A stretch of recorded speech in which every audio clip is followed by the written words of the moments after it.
I'm only here because there isn't a Knicks game. Don't get excited. Oh, come on. Let's go kiss the guy in the audience. Why don't you go kiss the guy in the Why are you audience? so obsessed with my sex life? Madonna's life and musical prowess aren't things you can just shrug off in a moment. She is a testament to resilience, passion, and creativity. Her songs in history remain timeless and good enough that she isn't tagged Queen of Pop for nothing. However, after so many years of struggle, she has decided to speak up, letting go of the pain she has carried for many years. This time, she names 5 artists who have earned a spot in her Black Book. Fasten your seatbelt, and let's unravel the 5 artists Madonna hates the most. The unconfirmed. Rumors. Dubbed the best-selling female recording artist of all time, Madonna's contribution to the world of music cannot be forgotten in a hurry, and this she has done with effortlessness, stamping her signature in the minds of music lovers, the genre notwithstanding. Since debuting in music history with a timeless hit, she has maintained an unaltered persona before the public eye, which has further earned her an honor many of her contemporaries pay millions to get and still cannot find one. However, despite inking her name on the tablet of greatness, she has had her share of regrets, pain, and unexpected betrayals from close pals. The trauma that came from losing 2 of her loved ones, her mom, and a near-death experience due to an in-depth bacterial infection almost brought her to her knees. Yet she maintained her cool and kept firing on 4 cylinders. She rose from the ashes of defeat and kept blessing the speakers of the industry with great music that redirected the course of the industry. However, have you heard in recent times that there have been outbursts of several rumors stating that she and her colleagues are at odds for unidentified reasons? Perhaps you haven't, and just to keep you from complete suspense, the internet is flooded with several rumors concerning Madonna and her colleagues in the industry. The rumors suggest that several big players in the industry have been throwing tantrums at the legendary singer for many years, but she didn't reply until now. Could this ever be true? Would she have stooped so low as to wash her dirty linen before the public? Considering the fact that she had never openly called anyone out, and for any reason, what could have changed now? Maybe she just wants to be free at last and let the cat out of the bag without a second thought. Since this news flash, the online and offline music community has expressed deep concerns about the allegations. While some are beginning to switch sides, others are in staunch defense, suggesting that they crossed the line and got what they deserved. This continues to spark debates everywhere, and if it continues, a possible riot is imminent, more than we all thought. The most fearful part of the story isn't about the fights, but the names that are involved. All by herself, she mentioned 5 names that further reveal the darkness looming over the music industry like a plague.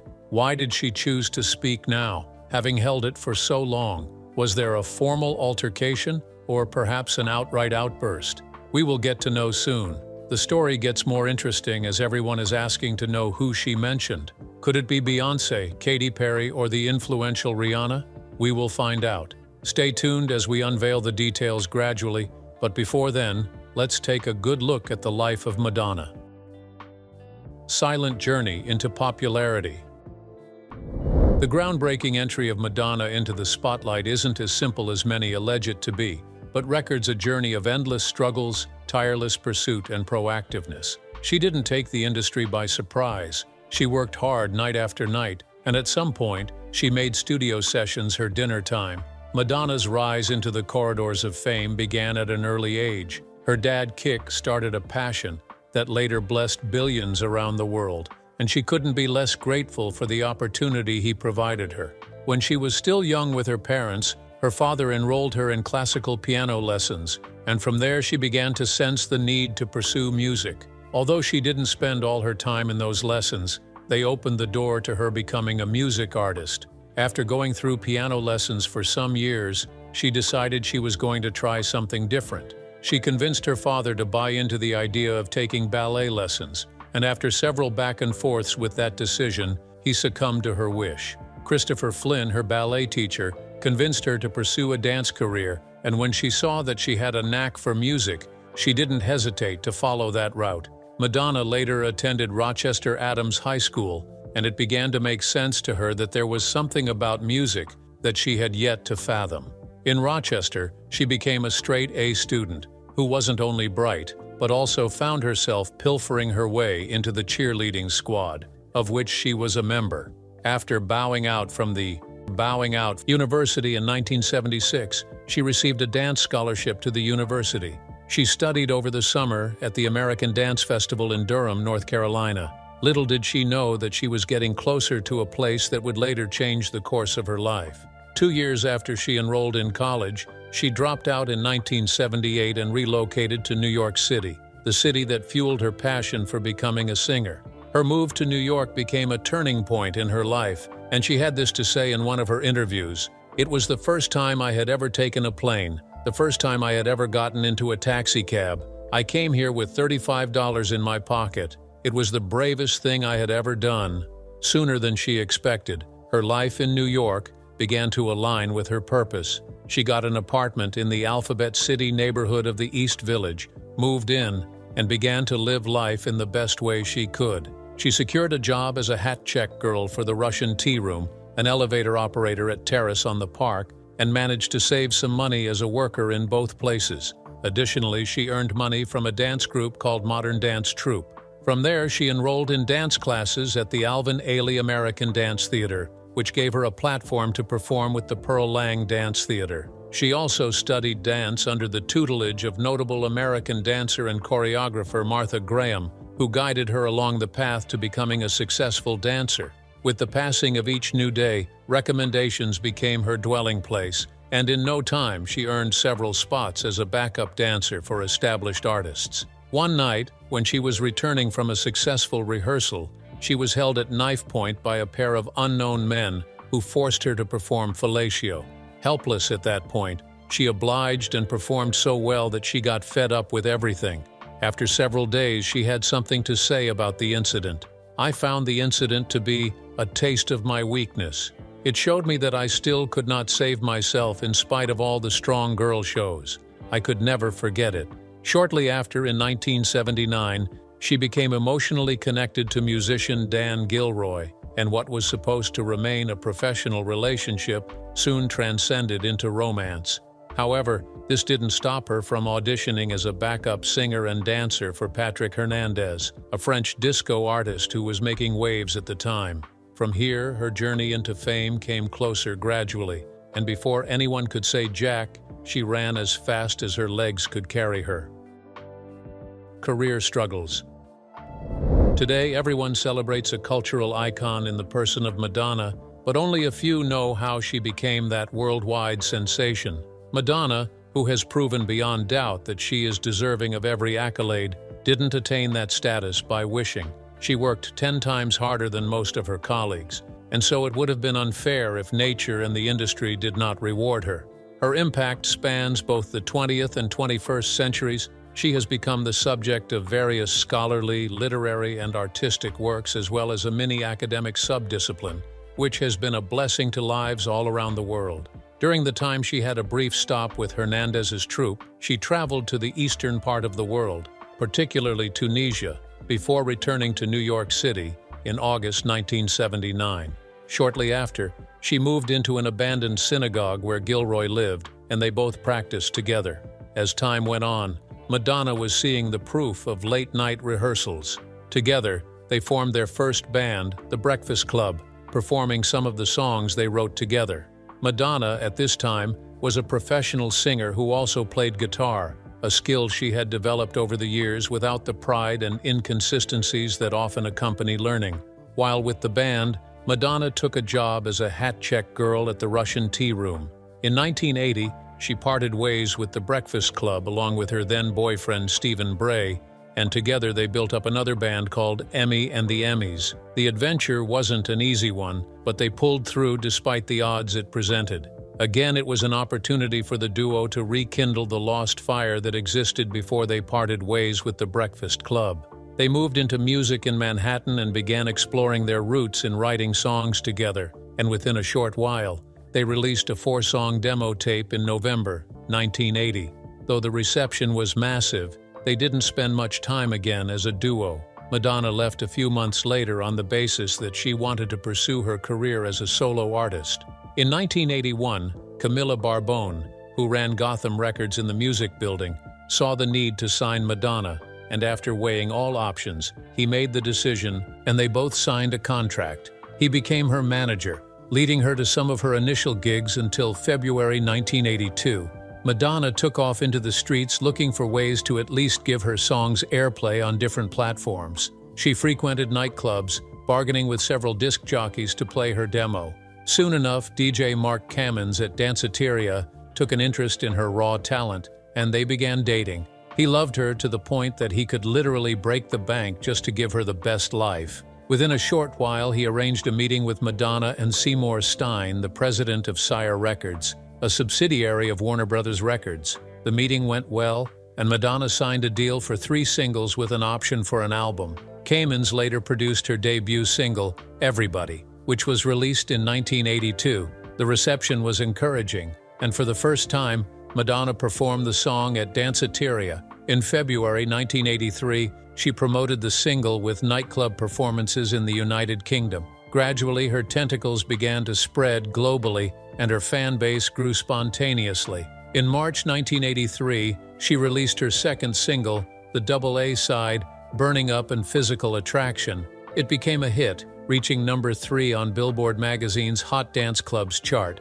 During this period, Madonna was in a relationship with artist Jean-Michel Basquiat and living in his loft in Soho. In this brief courtship, Basquiat introduced her to art curator Diego Cortez, who was in charge of several punk bands, and co-founded the Mud Club. Madonna pulled all strings to have Cortez as her manager, but all her efforts fell at dead ends. However, following the success of her singles, Warner hired Reggie Lucas to produce her debut album, Madonna. Though it started well in the long run, Madonna was dissatisfied with his production techniques and sought help elsewhere. The struggle for success was tedious. However, Madonna did her best to triumph over them all. A worldwide sensation.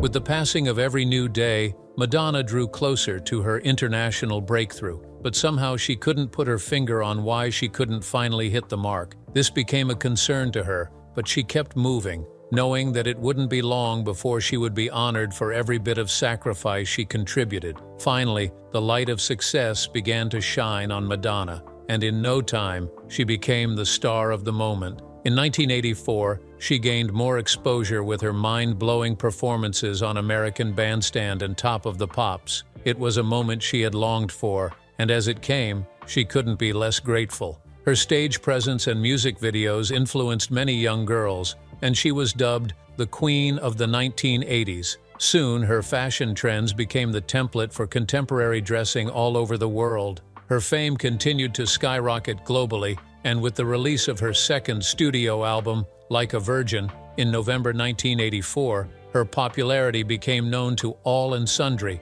The album became the first album by a female to sell over 5 million copies in the US, further proving that she had come to stay in the industry. While she was still basking in the glory of the album, it peaked at other heights that left both her and her fans dumbfounded. It was later certified diamond by the Recording Industry Association of America and sold about 21 million copies in a short time. Things just kept getting better by the day for her, and Madonna wasn't in any way surprised because she had paid the price. In 1985, she decided to try something else, and to her greatest surprise, it worked perfectly beyond her expectations. She switched into mainstream films, and her cameo in Vision Quest changed people's perspectives about her acting skills. The soundtrack contained 2 new singles, her US #1 single Crazy for You and Gambler. She also made an appearance in the 1985 comedy Desperately Seeking Susan, a film that introduced the song Into the Groove, her first #1 single in the UK.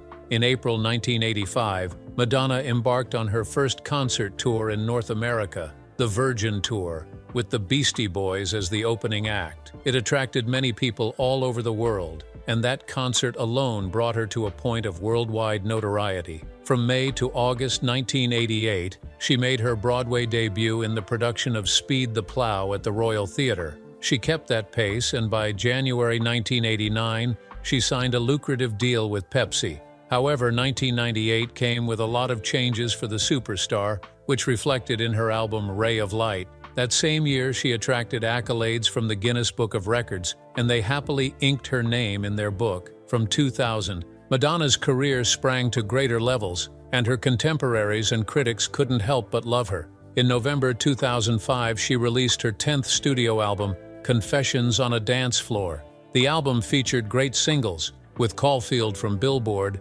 commenting that it was a welcome return to form for the Queen of Pop. The album earned her a Grammy Award for Best Electronic Dance Album, and she couldn't hold back her tears when she collected it on the award night. Everyone thought she would slow her pace, but rather, she fired on all cylinders, letting them know she wasn't done with her career. In 2006, Madonna held the Confessions Tour in May, which had a global audience of 1,200,000 and grossed over $193,700,000, becoming the highest-grossing tour for a female artist at that time. In April 2008, she shocked the world again with the album Hard Candy. This album featured some of the best collaborations with artists like Justin Timberlake, Timbaland, Pharrell Williams, and Nate Danja Hills. The album was a super hit, debuting at #1 in 37 countries and on the Billboard 200. Madonna literally changed the way the industry viewed women, breaking and setting records that are almost impossible to surpass. In February 2012, she headlined the Super Bowl 46 halftime show at Lucas Oil Stadium in Indianapolis, bringing a whole different energy to the show with her performance. It became the then most-watched Super Bowl halftime show in history, with 114 million viewers, higher than the game itself. Since then, Madonna has never stopped making music while breaking through every limit placed by the music industry. She literally did everything doable in the music industry and today lives on as a legend. Never at any time did she show any semblance of violence or any form of rudeness, as opined by many, on her way to stardom, and even while swimming in the tides of stardom. However, the question is, when did she change from her usual persona? Could it be memories of yesteryears that surfaced after many years? Or perhaps critics just want to quench her light with unnecessary accusations? Brace yourself as we uncover the mysteries behind these. Does she really hate anyone? It's no news that there has been some heightened propaganda prowling over the internet and its environs, alleging that Madonna is not having an easy time with her colleagues in the music industry. For a long time, it has been a subject of debate among fans, spectators, and even music critics. However, no substantial truth has been able to nip the bud at its head. It's been a shadow here and there, and with every passing day the frustrations get tenser. While the accusing fingers keep pointing at her, the madness within the internet continues to escalate, but no one has given her fans a reason to believe otherwise. It may be true that there has been some form of misconduct on her part, but it seems not to be enough reason to put her through the scourging tongues of men. These accusations keep mounting day by day for the timeless legend, and if nothing is done quickly, her name will be dragged through the mud. What then is the reason behind all these jabs thrown at her? Was there any form of heated argument with her colleagues that led to this public image destruction? Reports from yesteryears accrued by timely reporters suggest that at some point, there was a long-standing brawl between her and Sir Elton John. It all began in 2002 when Elton vented his disdain for the singer. He didn't mince words when he criticized her contributions to the James Bond soundtrack for the 2002 film Die Another Day. In a split second, he rubbished her work without remorse. When asked why he did so, no explanation could cover for his missteps. He called her contribution to the soundtrack the worst Bond tune ever, and even went on to speak to a UK outlet, Sky News, stating that the film really doesn't have a tune, unlike its previous versions. They should have gone for somebody like Lulu and Shirley Bassey, or maybe I'm in that league, he added. I don't think it's the best Madonna record, and I'm a big fan. This was big enough to warrant an epic comeback, but despite the loudness and evasive drought of criticism, Madonna never said a word, nor blinked an eye toward Elton's direction. Everyone thought he would pull back a little. However, he continued with his destructive words, reaffirming that he was ready for whatever came up amid his wordplay. In 2004, at his acceptance speech at the Q Awards, where she was up for Best Live Act, he said, "Madonna, Best Effing Live Act? Fuck off. Since when is lip-syncing live? Sorry about it, but I think everyone who lip-syncs in public on stage when you paid 75 quid to see them should be shot. That's me off her F King Christmas card list, but do I give a toss? Number. It was a tough moment for Madonna, yet she didn't retaliate. Instead, she let everything fly like it never existed. This was the height of her composure, but it revealed the kind of person Madonna had grown to be. However, her rep didn't stay silent. She fired back at his insensitive statements that shouldn't have been made in the first place. According to CBS News, Madonna's rep, Liz Rosenberg, countered him with what was described as calm